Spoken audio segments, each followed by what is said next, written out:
Good evening, everybody, and welcome to Rivalz Race Chat. Clinton Geoffrey along with Adam Ross here for our weekly Tuesday schmooze session. It's hard to say with new teeth. How you doing, buddy?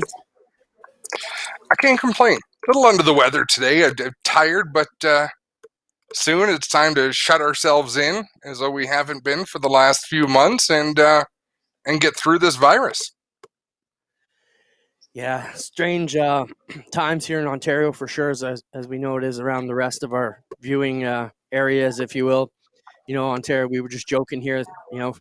Doug Ford came out our premiere and said, stay home harder than you already have been. And, I guess enough people haven't been hearing. So that's going to put us a little bit farther away from racing season here. But if there is any benefit, we still have a long way until we really get the majority of the season going for the stuff we cover on this show. Just quickly, we have a couple guests we've invited on here tonight. Dylan Westbrook, 360 champion at Arsh Weekend and one of the fastest up-and-coming sprint car drivers in North America, will be with us tonight to talk a little bit about how his season went in the States and where he raced in the past year and a bit, and also talk about the Chili Bowl experience, which is going on right now. And Dylan has been in the Chili Bowl many times, so we'll talk about what it's like to be there in the atmosphere going on inside the Tulsa Expo Center this week. We'll touch on a little bit of that. Did you see his teammate tonight? No, I didn't see that tonight. Haverty crashed hard. Oh, no, I haven't got to the Chili Bowl stuff yet tonight. Yeah, big old flip going into turn 3. Didn't get as much air as the other car he crashed with. I didn't see who it was that he crashed with. I was only kind of half paying attention. But when I looked up, I saw Town Line Variety in the 15. But oops. Yeah, that'll cost some money. So we'll also talk to Dylan about that, what it's like to have a teammate like Sam Hafertepe around, who's been the ASCS National 360 champion for the past few years, I should say. We're also going to invite our friend for many years, Outlaw Photos, on. He's also one of the owners of Dirt Track Digest and a longtime photographer, to talk about the copyright issues and what racers should or shouldn't be doing with the photos that our photographers share, Adam. And this has been a debate that's gone on a long time in this industry, so I figured I'd get one of our longtime guys. I mean, we'll get to the whole history, but I'll save my joke maybe for then, but I will let it fly down. George was taking photos back when they were typing them out with the parrot inside the camera, like the Flintstones. So he's been through all these eras into the digital era, how it's changed. And what are your thoughts on talking to George about this? I think it was the best guy to go to. George is always fun to talk to. He'll give you his opinion. But I'm also going to ask him, what should we expect from photographers? If you don't want people using your photos, don't give them your photos. And even though in this new digital age, people can get photos without you physically handing them a copy of your picture, it's not their fault. The technology allows them to grab that photo. So, I mean, the onus is on them a lot of times. I've got mixed feelings about that, Clint. And, I understand it's an art. And, even Spencer on our team here, he jumped in from the side and said, oh, big time copyright infringement. It's a great debate. So we just want to mention, we want you to be part of our discussion and part of the show. So if you're not already logged in on YouTube, log in on YouTube, make sure you have your Gmail account, sign in with that. You're able to comment with us and follow along. You also can get the notifications when we're online and stuff like that. So make sure you sign in with your Gmail account to YouTube when you're watching us and comment along. We'd love to hear what you want to ask the photographers. What's allowed? I guess we don't want to get into too much right now, but the one guideline I always told guys is, if you're taking a photo, don't crop it, don't take any watermarks out. As it is, share it. That's probably the best thing, and I'm going to find out whether that's best practices or not, or maybe you're just not even supposed to touch it at all. So we'll follow that story a little bit later in the program. As I mentioned, Dylan Westbrook coming on, and we want to know what's on your mind, as that's our first topic of the week. I guess we want to jump into, Adam, our new iRacing league, and I kind of put the working title here on the screen in the rundown, and it's kind of where we are. The name ? First off, there's been a huge response to the newest iRacing league that we're going to be putting together with some fantastic partners. I want to turn it over to you to tell us, how it came to be. We touched on it last week. Some of the names that have signed up already. It's blown out. We're going to need to break down some qualifying races each week. It has really blossomed. So talk about the new iRacing League. And if you can, last week you sent out something that was so humorous when you were talking about this new league, and the acronym you came up, it was like 13 consonants long about what the league should be. So I don't know if you can find that and read some of that, but I was pissing my pants laughing. I thought it was hilarious. We do have a lot of support though. So take it away. Tell us about this new iRacing League, what it's about. So last year, Ryan Dyson and APC put on an iRacing series that was really well done. It was all APC racers, and we were interested in talking to them again to see if they were going to do it, to see if we could be involved and stream it here on GeForce. They decided they didn't want to do it again the way they had done it last year. So they politely kind of bowed out, because there's a lot of headaches, Clinton, involved in doing that, and I think they thought their attention was better focused elsewhere. But Matt Lockwood from Grisdale's, us from GeForce, we wanted it to happen, and I think APC, we might find a little bit of help from them down the road. So we introduced last week that we were going to do a super late model series on iRacing with fixed setups. Within a day and a half, we had 75 entries. Now we're up to 96 entries. The only requirement is you have to be involved in the Ontario racing scene somehow. So we've divided the group into two. There's the drivers in one group, and those are drivers that run late model, super late model, modified. Basically, any drivers that run a car with a slick tire go into the driver's server. Everybody else is in the racer category, so there are people that are affiliated with the sport. So flagman Cam Thompson, my son Connor, dirt racers DJ Christie, Nick Sheridan, they're all in this racers group, and they get to qualify for the final 10 spots in the driver's server that's going to be streamed every Tuesday at 9 o'clock right after our race chat. So we have not named the series yet, because right now it's GRPSLM ILPBLRRACMS for short. The Grisdale Racing Products Super Late Model iRacing League, presented by London Recreational Racing and Caldecott Millwright Services. So we need to tighten that up just a little bit. It won't fit on a bumper sticker just yet. The acronym, I thought it was great. But so great to have those partners. Adam, so we've had the Rivalz Blacktop Series going for the past couple of seasons. It's been great. I actually love it. It's my late Tuesday night entertainment after everybody goes to bed. I go back and watch the races. The Evans boys have been putting this together for us, doing a great job. So what I'm excited about this is short track racing. We watch a sizzle reel of another league like this, and I think we're going to have a lot tighter racing, a lot more cautions, a lot more heated drivers. It's going to be a pretty wild series, and I'm excited to watch the entertainment value get ratcheted up for this. I think a couple things we want to announce that Brad Ovens won't be producing it because he's got a new job, but we still love Brad. But his brother Steven, our announcer, is going to jump in there. You're planning on doing something.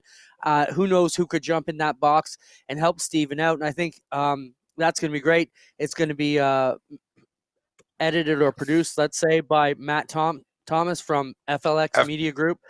Yeah. Yep.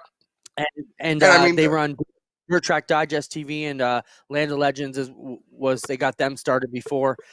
It's going to be great. So some of the best people in the industry are back.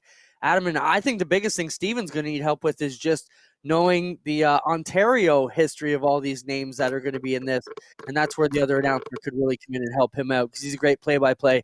But you know how it is when you're a new announcer, you go somewhere, knowing who knows who and who raced with who, and that's his crew chief.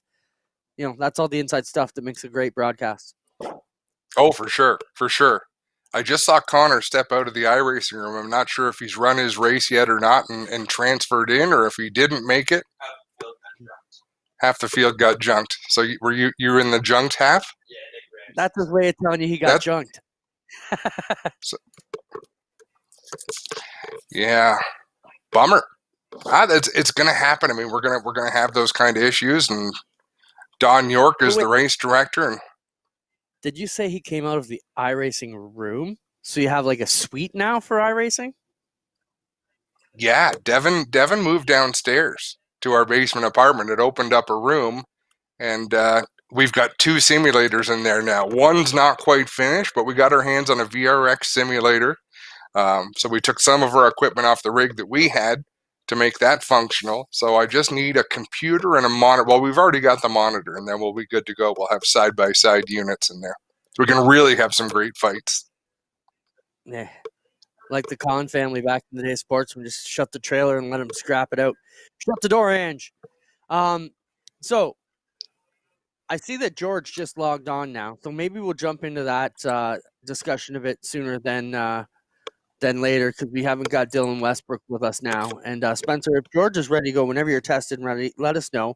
So that's one thing, Adam. I'm super excited. That kicks off next Tuesday, right after our show here.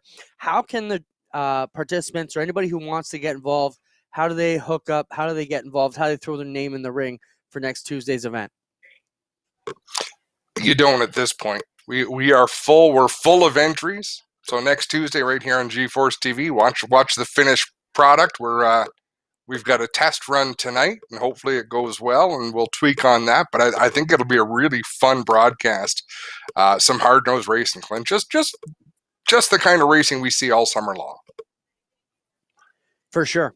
Want to thank all our great supporters as you see them scroll across the bottom of the screen. We've had some great people help us through this crazy pandemic here and keep things going. We see Dylan Westbrook getting set up. We'll bring him in a second because will keep us on schedule. Let's talk about MAV TV. Adam, this is MAV TV Plus out of the States. It was formerly Lucas Oil TV. It was their online platform for everybody who couldn't get MAV TV. So they have now brought that. They're launching it this weekend with MAV TV Plus. So available on all platforms. So we've had an association with MAV TV Canada, which is now Rev TV. This is actually MAV TV out of the States, changing their Lucas Oil online platform. And I think they're going to have some great deals this weekend. It might even be free this weekend to watch some of the Chili Bowl stuff. So check it out as it launches on Saturday night on all platforms. So, and free on Facebook. Spencer, throw up the logo if you can there. We sent you the flyer earlier this week. And it's now called MAV TV Plus. And so search for that. Check it out anywhere, anytime on your favorite device. And unlimited, exclusive, and on-demand and live. So that's another place to get some racing action. If you had Lucas Oil TV, you left out one word. Is it free? Which one? MAV TV Plus. They have some free programming, but I'm not sure how it's all. So to me, and this is the thing. If you're Lucas Oil, okay, and you've spent money everywhere, your product better be free. It better be accessible to the people who buy your products because you support racing. You know what I mean? I'll be upset if that's not free. At least, yeah. You don't have to tell me. I mean, you know where I am with the free streaming end of things. But I think you bring up a good point. But if it was a subscription service like it used to be, there's probably a good chunk of change that they're not willing to just throw out the window just yet. But we'll talk about that a bit with George as well, maybe when we get to his segment coming up later. But $6.99, Spencer. I don't get. See, so here's the thing: Netflix you pay for, because Netflix is Netflix. You pay for the content that you're watching. If Lucas Oil owns a network, they are that's advertising. So they're benefiting from advertising, and we're paying to watch their product and going to buy their oil. We do it all the time. I know, it's just twisted. That's a whole other good discussion. I'm going to write that one down because we've got two guests on the line, so let's not dive into that. But I want to talk about that. No. It would be like McDonald's charging you $5 to go into McDonald's and then pay for your meal. They don't own all the content that's on there, though. So they're having to pay services or production teams like ours to go out and produce that. What do they not own? What do they not own? The Lucas Oil Dirt Late Model Series? How about the Lucas Oil Off-Road Series? They don't own those. I'm not hating. You sure? No. Are you sure? I don't know. Good question. They built their speedway. Lucas Oil.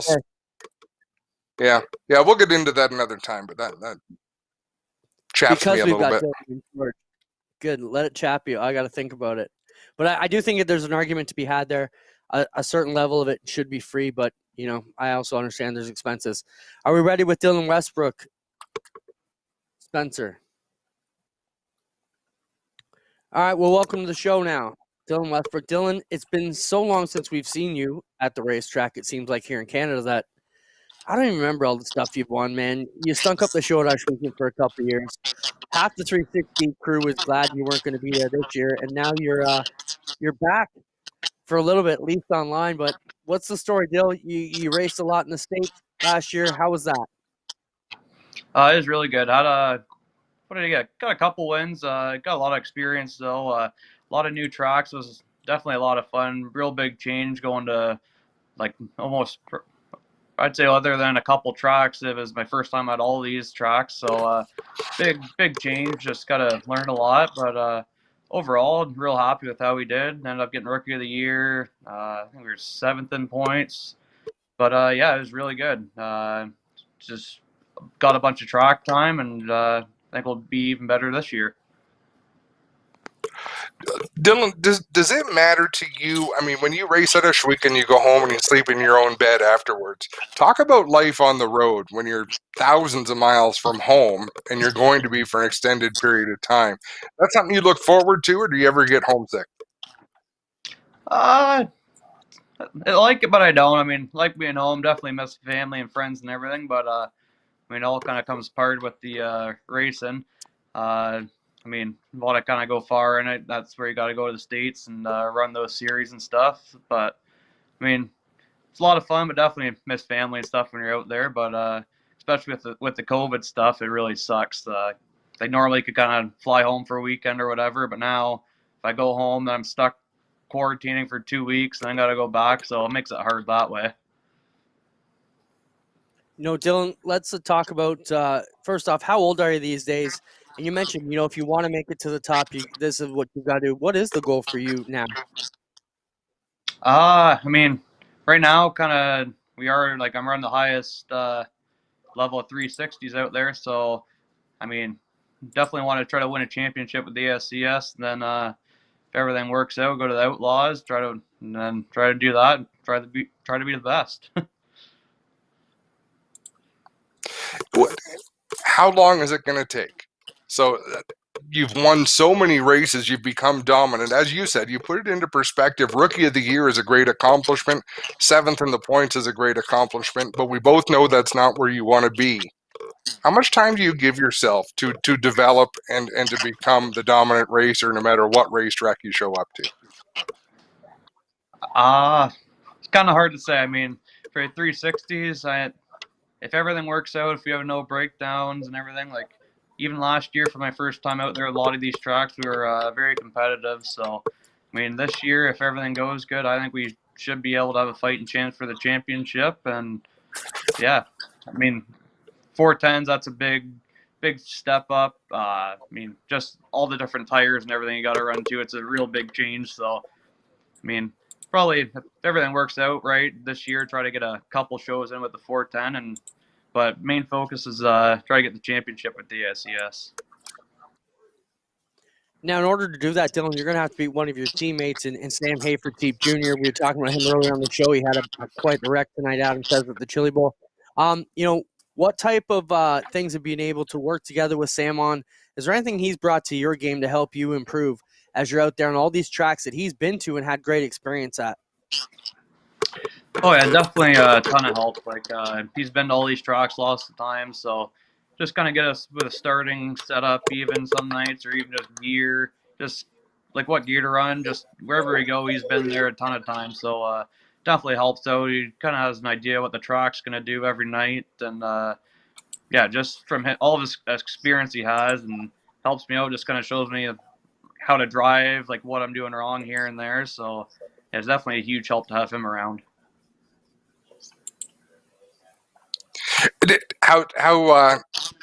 And there hasn't been any mix-ups or any on-track incidents that have challenged that at all?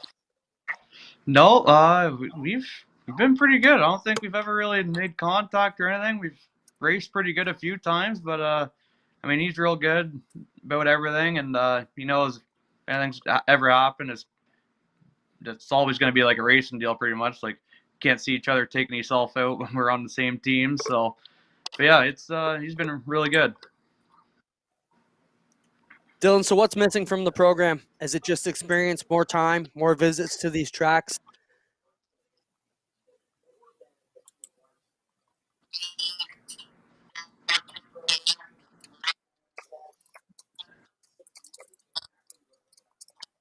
Don't know if we lost Dylan there. Dylan, can you hear me? Yeah, the audio sure went a whether we little bit funny there. Oh, kept on breaking up there for a second. I got you, Dylan? Yeah, now we can hear it. Clint, go ahead, try that All again. right. I was just asking Dylan, what's missing from the program? Is it more experience, more visits to these places? Is that what it's going to take for you to take that next step?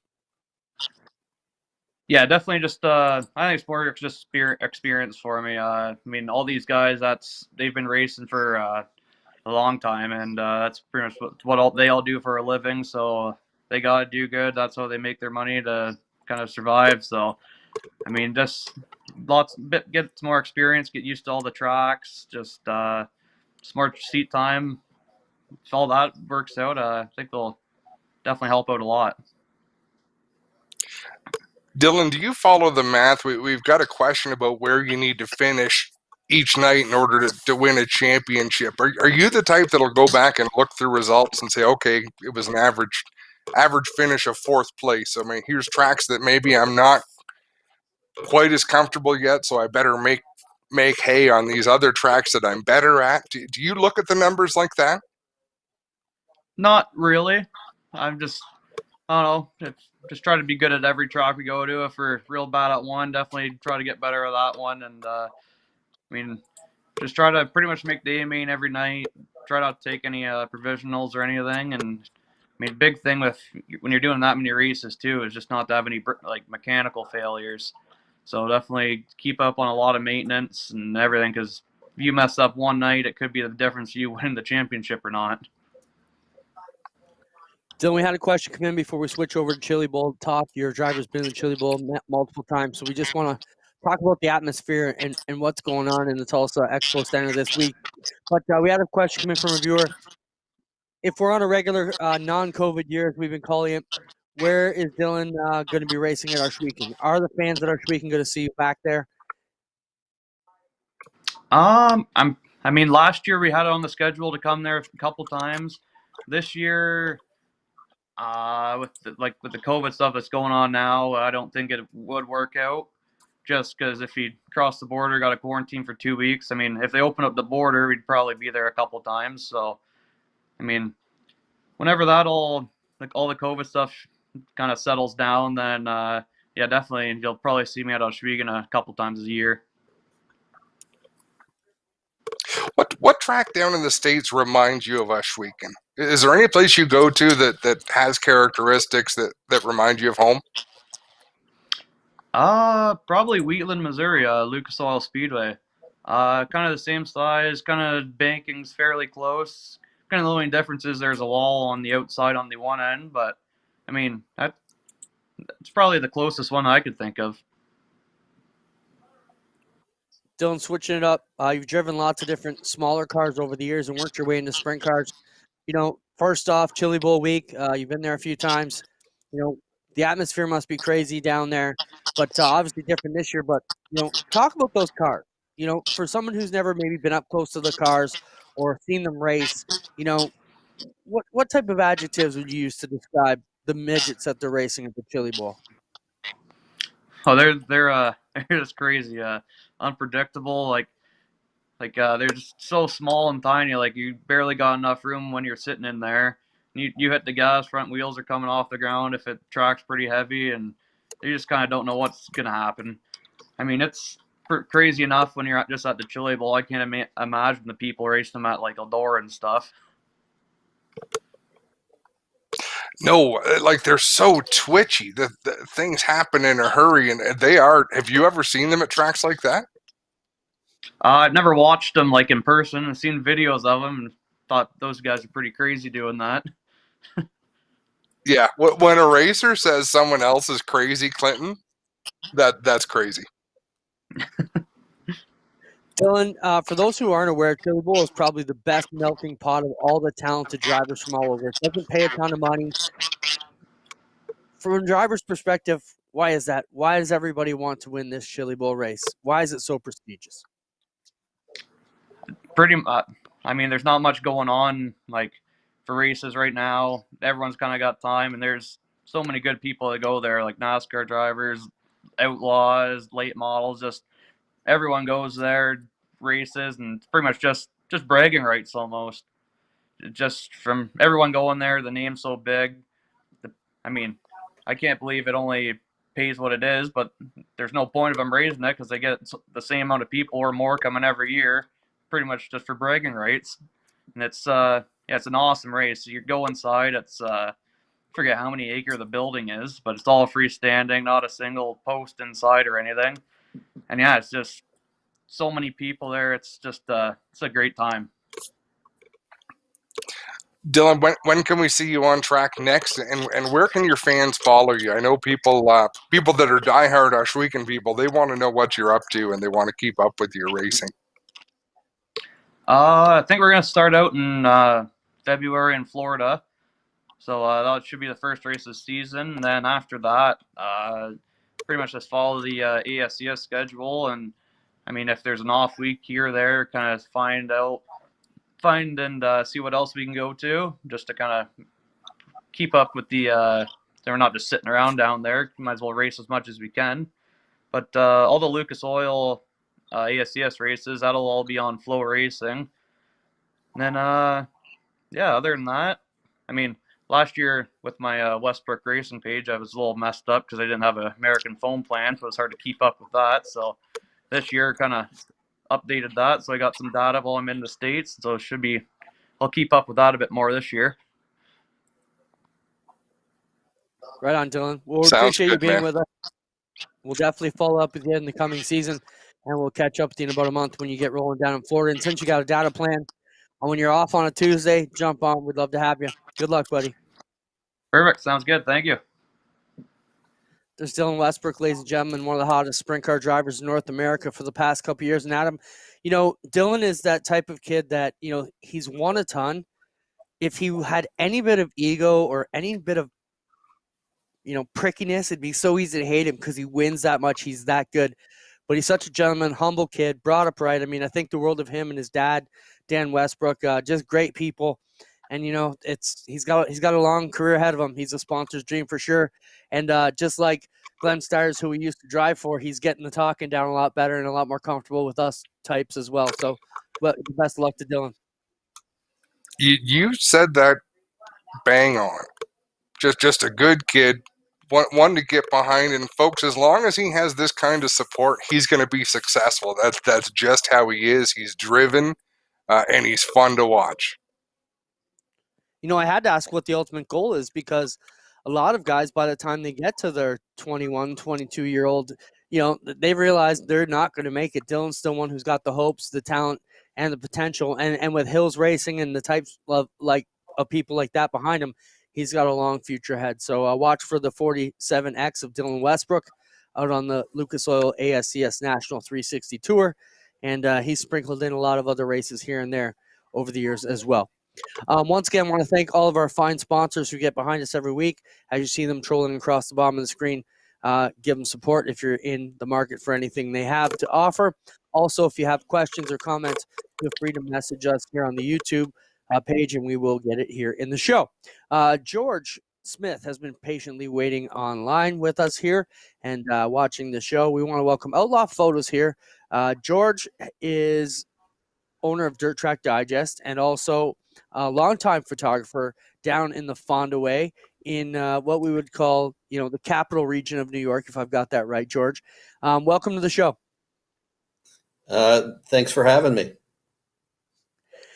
George, how are go ahead. I'm Adam. doing my best. Take it away, Glenn. I'm in the easy chair. I got my hoodie on. I'm doing my best Mike Mallet. I'm trying to think of who you look like, George. Like, you got a little bit of Martin Scorsese going on tonight. Glenn, who does You just need That's a it. bit more bush to the eyebrows, and I think you could pull it off. That's what she said. So, George, we brought you on because, I don't know if you heard our wind up earlier. I hope you weren't watching, but we were joking that you had been around back doing photos at races back when the Flintstones were still typing them out inside the stone box. You've been through all the generations, right from film to where we stand today, through the entrance of digital.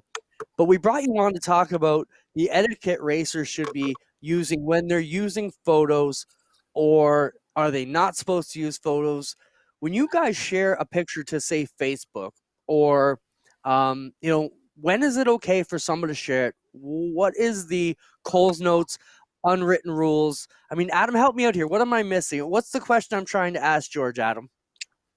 So I suppose, okay, if someone takes your photo and puts it on their social media because they like it and it promotes them, if someone takes your photo and puts it in a marketing proposal where they're going out to find money to fund their racing, or if you go to the PRI show and you see your photos in someone's booth, so they're using your images that you took to make money promoting their product. I suppose that's the different levels of, I don't want to call it thievery, because if they could get the pictures, I don't think they stole them from you. They obviously accessed them somewhere. But do you follow what I'm saying? There's different levels people can go to use your photos. At which point do you get irritable, George? Adam, you know me, I get irritable right off the bat. So the bottom line is, and we talked about it earlier, Adam, if you don't want it in, don't share it. So, everything that I generally put up, and I started a while back with, almost all of my photos are going to have a Dirt Track Digest logo, as well as an Outlaw Photo logo sitting on them. And, I'm not one of those guys that want to crop over the top of the picture. But what I also do is I will decrease my picture size. So I'm down in a 4x6, usually at anywhere from 125 to 72 DPI, which if somebody really wanted to make a 4x6 out of it, they could. But, if they tried to take it somewhere else and blow it up, it's going to fall apart. And that's where some of the stuff kind of gets a little hairy when you end up at a trade show and you look up at somebody's wall and you see your photo and you still see your logos on it and everything else, and it's a horrible picture. You kind of go, why didn't you call me, for what you were doing? I might have given you the photo to at least make it a better picture, as long as you were going to put my logo on it.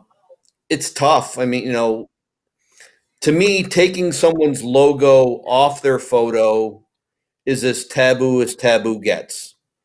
If there's a logo on it, respect the logo. People ask me, can I share that? Sure, you can share, all of my photos that you choose to. Just keep my logo on it. I mean, I've actually called people because, I've seen my photo somewhere with a logo gone. And I'm like, hey, that's my photo, and, it had a logo on it. Got no problem you having it, but, could you put my logo back on it? So sometimes. If Go I ahead, can Adam. cut in, that was the next step, George. And I think you were early on in doing that, because initially, if we go back, and we're going back about 15 to 20 years, I think that's when people stopped printing photos to take to the racetrack to sell to drivers. At least it's when they stopped being more profitable. When you go back 30 years, track photographers did really well printing the photos they took from the week before and going pit stall to pit stall to pit stall, selling those pictures, and by having a souvenir booth behind the grandstand. So it could be quite profitable to be a track photographer. Social media blew that up. In fact, even the internet blew that up. So the next step was making sure all these pictures had a logo on it so you knew who took it. So that became the next security measure, Clinton. But the days of a photographer making money, I think those sailed a long time ago. Well, George, maybe that was my next question for you. Is there still a business out there, George, for you guys to have? There's still a business there, but it's not what it once was. I mean, I go back to an era that when the booth used to open at Fonda, when the door dropped, everybody swarmed to it and was looking at what was the new photo of the night. I mean, that's early 70s and that whole bit. And, you sold photos. A lot of the older legends of the photography world, did very well for themselves selling photos, every week at the racetrack. I generally do not sell my photos. I've been associated with track photographers. I've worked with track photographers at Fonda for years, and other speedways as well. But for the most part, my joy is in taking the photo. My joy is in cropping the photo and making the photo look good. And my joy is in putting the photo on the internet and sharing some of my photos in that regard. To go back in now and print stuff is just such a huge pain. But going to your point of like drivers who want to share your photo, there's can end up in arguments with people. It's like, whose photo is it? Well, that's my car. So really that's that photo is really mine, not yours. And it's like, whoa, hold on, let's recap here. If a driver calls me and wants a photo that I shot, for a t-shirt or something like that, generally I'll work, I'll do something with them. Here's the photo, help me out maybe with a t-shirt or something in that regard. The photoshopping and all that stuff has changed so dramatically. And now there's all these other programs that guys are bringing in and running photos through. And, the sad part is that I almost yearn back to, getting out my Minolta and shooting a roll of, 24 color Fuji and spending $7 to get it developed, as compared to the amount of equipment that I now have and how much money I have invested in camera equipment.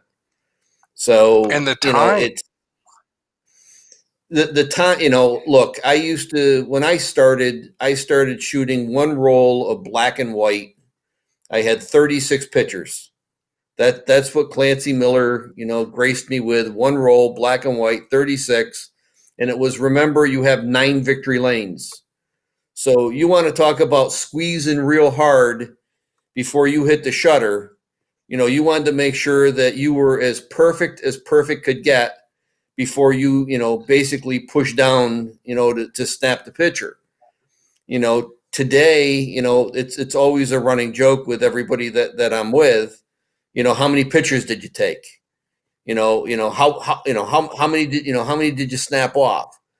And on a given night, in Florida, it's easy for me to shoot 1,200 to 1,500 pictures in a night, because you just shoot. You got a big enough card, your camera doesn't cost you anything, but then you have to go back in and you have to look and kind of see what you shot. And, occasionally you find something that's like, wow, that was pretty cool. And occasionally you find stuff you didn't even realize you got. But it's gone from 36 to an average night of probably somewhere in the neighborhood of 400 to 500 photos that you take. So, if you did that with film, you'd be out of business pretty quick. So now it's just hard drives, lots of hard drives. So George, back to what I said at the beginning. So what we want young racers to know who are into social media and who love to show off pictures of the race car, if you've shared it and it's got your logo or your watermark on it, it is fairly safe to say that they're free to reshare it as long as they're not altering it, correct? Correct. That would be, in my world, let's put it that way. And what I would consider to be, a fair world, if you put it up and you put it out with your logo on it, as long as your logo stays with it, it's out there. It is now out in social media. I mean, It's that's public no domain. more than it's public. You know, you've made it public. You know, where the stuff gets hairy is when you're decide your photo and, you know, make kind of what you were saying, you know, sponsor requests and some of those things. You know, once you start to do that with the photo, at that point, you might want to call the guy who shot the photo. And as I say, you know, see if you can make a deal with him to maybe get a better copy of it or something, and just make sure he's okay with you taking his photo and using it for something other than, you know, just sharing it, quote unquote, on social media. Because, you know, at the end of the day, you know, and it sounds stupid, you know, we all take kind of pride in what we do. So, you know, I take a great picture of, let's say, Stu and Jess side by side at Fonda. I run it through a program, you know, it colors it up, and it almost makes it look like a painting. But now that photo is only 4x6. As soon as you try and take that photo bigger, it falls apart, and it, you know, it starts to get grainy and it gets messy and all that. It's upsetting to me when I see that photo blown up somewhere else, and, you know, it still has my logo on it, because now it looks like I'm putting out something that, you know, is of lesser quality than I really want to, you know, I really want to put out. You know, Yeah, now it that's reflects on you. now it's reflecting on me that, you know, well, I can't believe he put that up. But, you know, without being a jerk, you know, I mean, everybody has a style. And, you know, everybody has, you know, depending on who taught you or who took the time to teach you how to take photos somewhere, you know, I was brought up a certain way, and I look at some guy's stuff and I go, I wouldn't share that. You know, that's not something I would do. But, you know, other people do, and, you know, other guys share it. So, you know, their world, it must be okay. But, you know, I like to make sure that my two cars have two cars, and you have the whole car. You know, I'm not you know, I don't like to chop.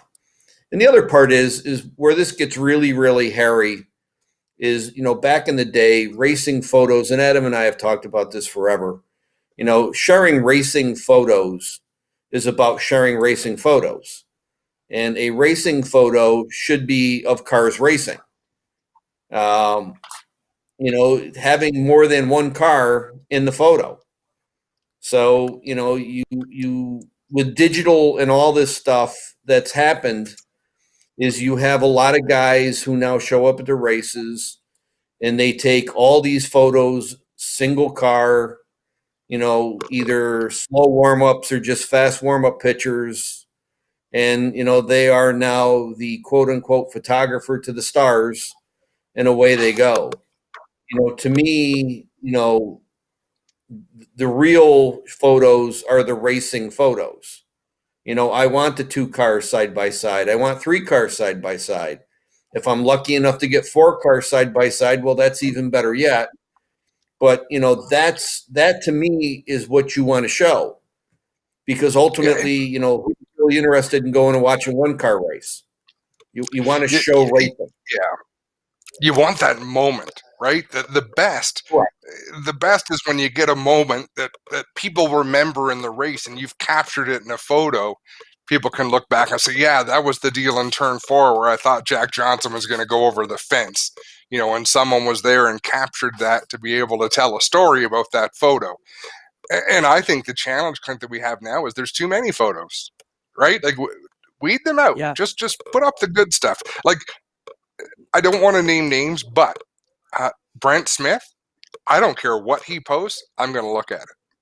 Oh yeah. Absolutely. I find that he posts fairly sparingly.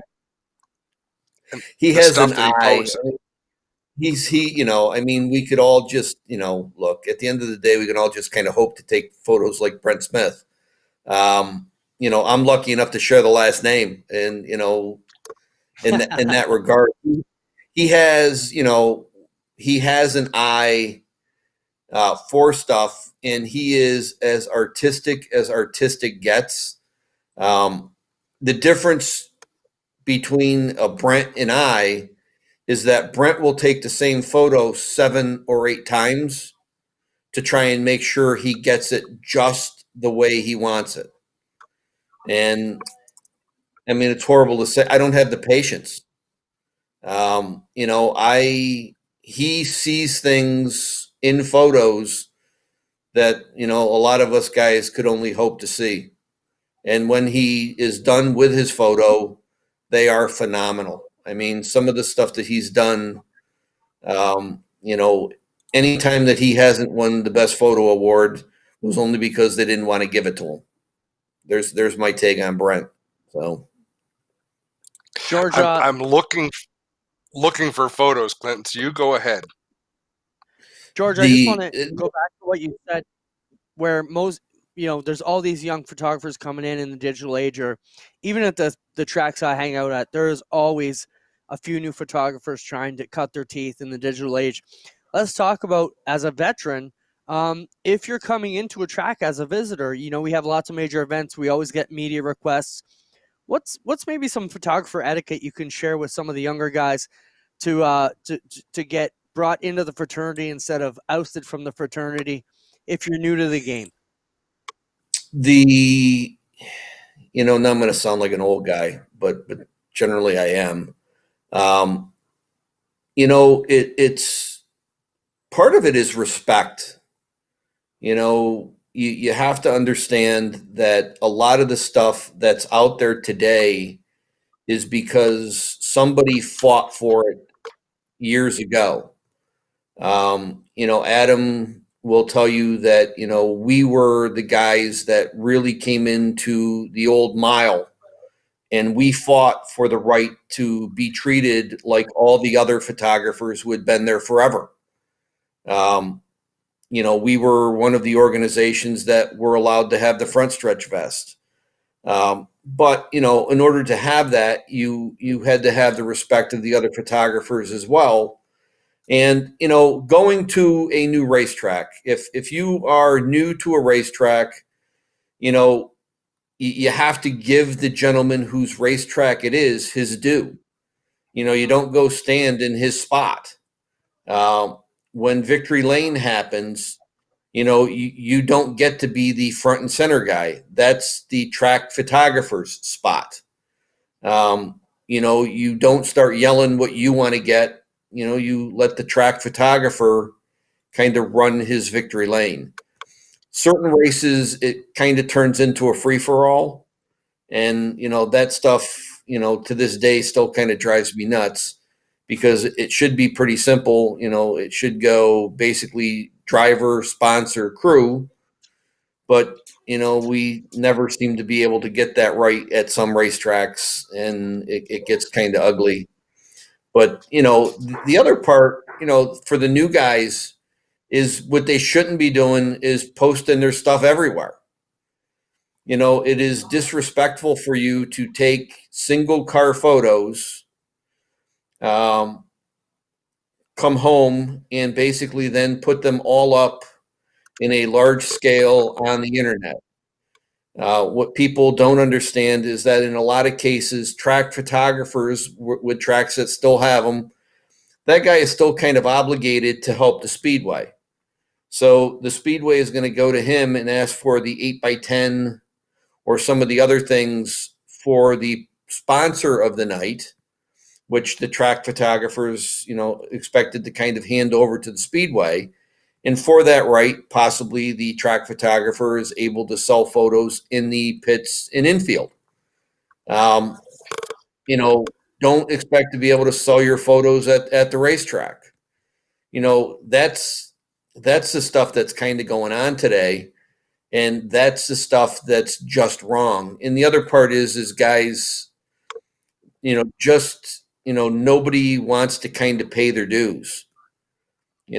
I started off in a situation where there were a lot of times I couldn't get into racetracks. because I wasn't quote unquote high enough on the list to get in. We're now basically, to quote our friend, I got a camera, I must be a photographer. It just, you can't do it. And like I said, the guys, some of them bring it on themselves with the older guys, because as I say, they go home and they'll put up 150 single car shots on the internet. They just kind of taken money out of the track guy's pocket.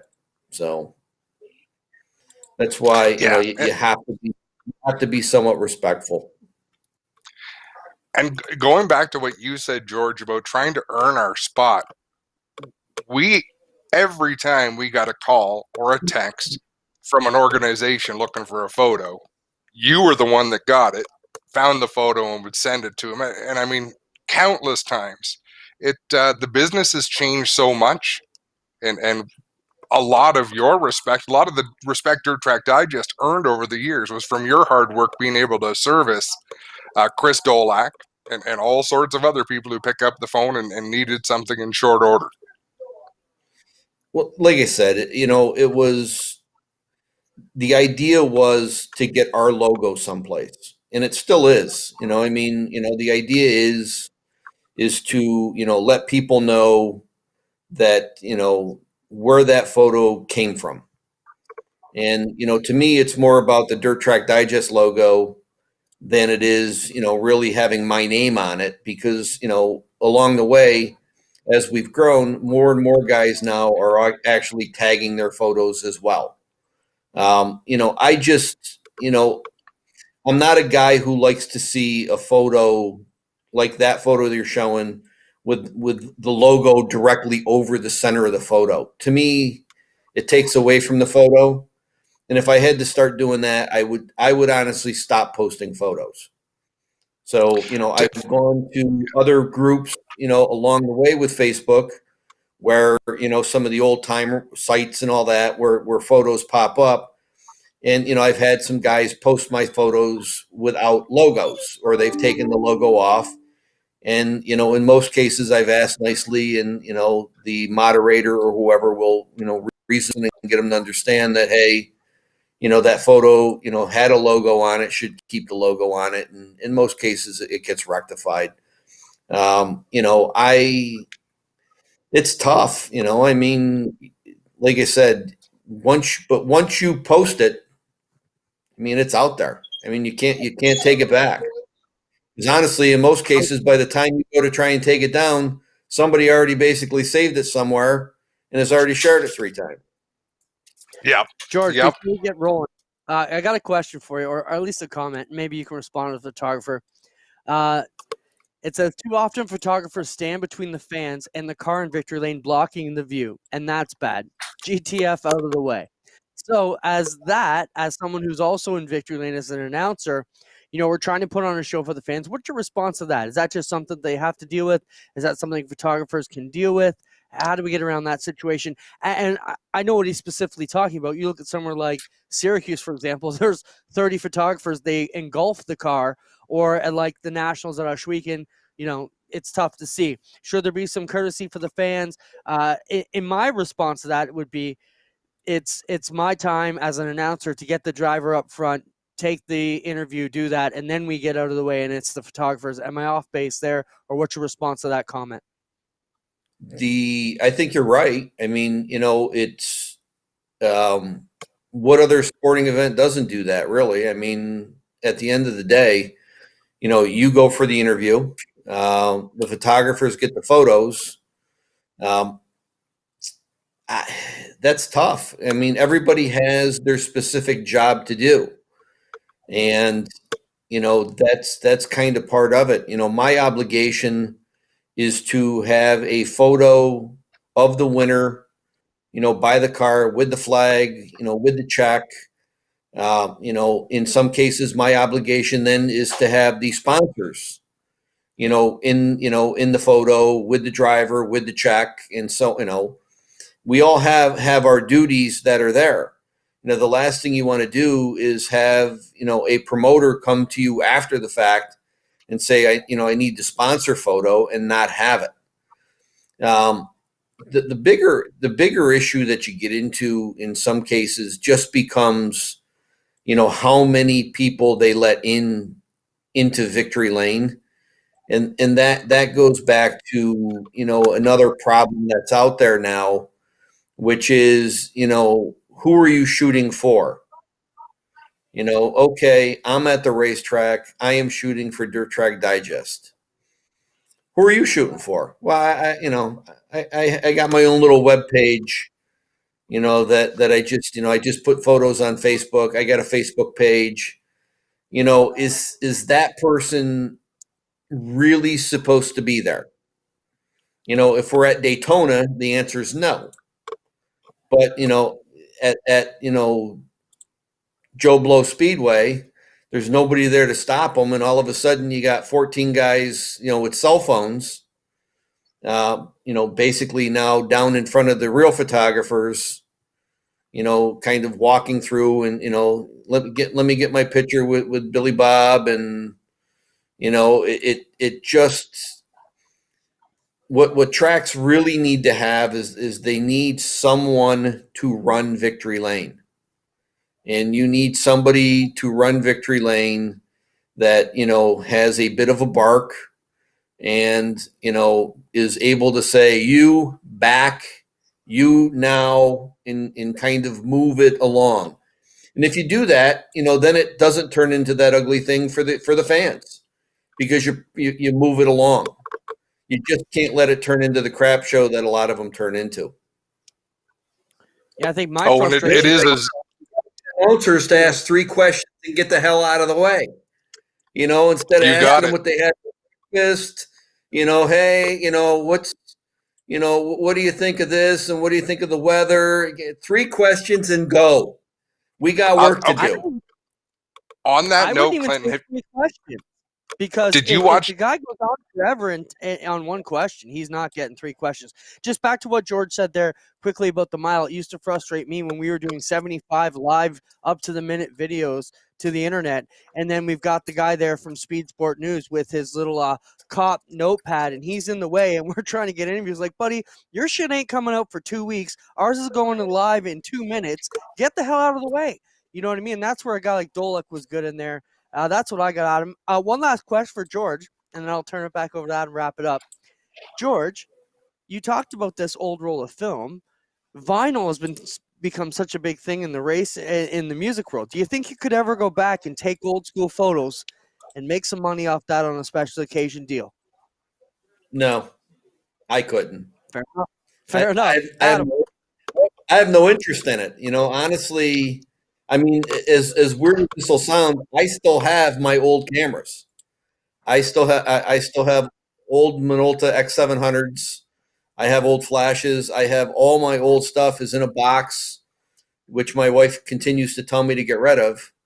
But there's no value to it. I mean, you want to talk about stuff that has no value. Older camera stuff is just, there is no value to it anymore at all. Keep it. So you buy a new camera, and 2 years later, what you spent $2,500 for is worth $800. So it's a little frustrating on occasion, because you always hear from people, well, you get in for free. You get in for free, and you get to go to the races, and but to me, I always see that as an obligation. And, I don't abuse my privilege. If I go to the races and sign in, I'm going to come out of there with 50 to 60 photos that I will post and share. So that's me. Yeah. Well, George, thanks so much for taking the time. It was fairly short notice, and we appreciate you. It's always good to chat with you. It's been way too long. Well, we're done, because the Curse Oak Island's going on right now, and I know tonight's the night they find something. Absolutely, you go enjoy that. Take it easy, guys. Take care. See you, George. Thank you. Well, the good guys. Adam, Dusty wrote a question earlier and asked about what did the sign say at the races when you come in about having your picture taken and stuff like that. I found here this is a ticket from Ashwegan Speedway that we use yearly. I'll just give you a look at it. On the back, it's got all kinds of fine print here. And I'll read you one of the columns at the back. It says, it's so small, I'm getting old here. The holder grants permission to Ashwegan Speedway and its agents to use the holder's image and or likeness in connection with any live or recorded video display or other transmission or reproduction in whole or in part of the event, which basically means if you're attending, we can take your picture and put it on the internet or television or wherever it needs to go within reason. Thoughts on that? I thought George was a great guest. Hopefully he was informative and brought us a different side of things. It's fun to talk about different things once in a while, Clinton. And talking about announcers, I watched Chili Bowl last night. I'm going to watch it again tonight. There's one particular announcer they have interviewing drivers. Now, they have multiple people doing interviews. Some of them are really good. Most of them are really good. But there's one in particular who takes about a minute to ask. He asks a question. Within the question he asks, he also answers the question himself and then puts the microphone to the driver. And it's making me a little bit crazy. Yeah, I have the same issue when I watch that sometimes. But, everybody's got their different style. I'm sure there's a few people out there that can't stand every time we open our mouth at the races either. So Absolutely. I just find I had to say something about it because it really is bothering me a little bit. We are over time, Adam. I don't know if you want to keep going and touch upon the Hailie Deegan issue. In short, she said a derogatory term similar to what Kyle Larson went through. Is it similar? Is it the same? Should she be treated identical? Was it less of a I don't even want to say word, I guess is the proper way. It's not the same. It's not even similar. The only similarity is that she used a term that you should not use. But to draw any more similarities between the two, I don't think would be fair. I'm not saying what's worse, what's better. Yeah, but I think if you're someone who suffers from that condition or is touched by it in your family, you're going to find that is every bit just as bad as what Larson said. So I'm with you too. I don't want to touch this with the 10-foot pole, but it's out there. Either way, she's going to have to go through sensitivity training. And, I'm sure they learned a few things about how dealing with Kyle Larson that we'll have to deal with Hailie Deegan. But iRacing busts you again. So if you're racing out there and you're a public figure, watch your mouth. We've seen it twice now where racing superstars have got themselves into trouble. Yeah. See, I can say that, like the term, I really like the term stepping on your dink. I use it a lot to indicate someone making a mistake, but it's only because dinks haven't been hard done by or wronged by society over many, many generations, so we can still pick on them. Wow. There's such a rabbit hole to dive down to if you and I had an adult show and didn't care what our reputation came out like. There's lots of things we could say and talk about, but we'll move on from that. We'll see how it plays out in the next couple of weeks, and we'll follow that news story that just broke in the last couple of days. We'll save our Burger Barn video of the week till next week. It was just another guy scrapping at a track. Last thing I do want to mention, though, is one of our good supporters, Pinty's Delicious Foods and everything they do. It was announced this week that they will be the title sponsor of the truck race in Bristol in March, and I think that's super cool for Tony Spiteri and the entire Pinty's team who've been pushing very hard their association with NASCAR and to get dirt. Us from the Ashwegan Pinty's 100 side with our NASCAR NPS race, we are super proud of everything going on at Bristol. It kills us to have the border closed and not be able to go there. But congrats to Tony. The dirt has gone down on started to go down on Bristol, Adam, and they're taking it seriously. They've got to work on already. Spencer, show some of that work if you can while Adam talks to us about what this means. Adam, this is huge because we're closer to a big name, big deal situation like this than we've ever been with our association with Pinty's and Tony. I think it's super special as guys who grew up on the dirt and love dirt. This is big for dirt in general. Give us your synopsis of this whole situation. I think what people need to start doing is using Pinty's marketing strategy as a selling point for companies that are not involved in racing. So I want to look at this from a different standpoint. Obviously, we love what Tony is doing. We're so appreciative, but people need to start looking and bringing in other companies to say, look, he's not doing this because he's a race fan. He is a race fan, but he's doing it because they get a return on their investment. And you can look back through the years at different companies that have done very, very well by getting involved in motorsports, getting involved in different sports, and how they would play their strategy out and how they would put their brand out there. But I challenge you to find a business that has done as good a job at gaining market share and market notoriety as Pinty's. And this is my challenge to people who are watching us right now. I want you to try to think of an example between now and next Tuesday night of a company that has done better spending money to market themselves and getting a return than Pinty's. Yeah, great point. They've done a fantastic job, not just in motorsports, but in all sports. I mean, they're involved with all the major leagues, and we're proud that they're a part of what we do, and look for them to expand on their support here as we continue to build motorsports here in Canada and across North America. Last comment from Dusty DeBoer says, just put everybody in sensitivity training if it makes a difference. Be proactive instead of reactive. That's an interesting thought, Adam. I know I could definitely use sensitivity training. You call me before noon, and I am a bear to deal with, and I apologize to you and my wife and everybody else, but you know better. Don't sell me nothing before I've had my McDonald's in the day.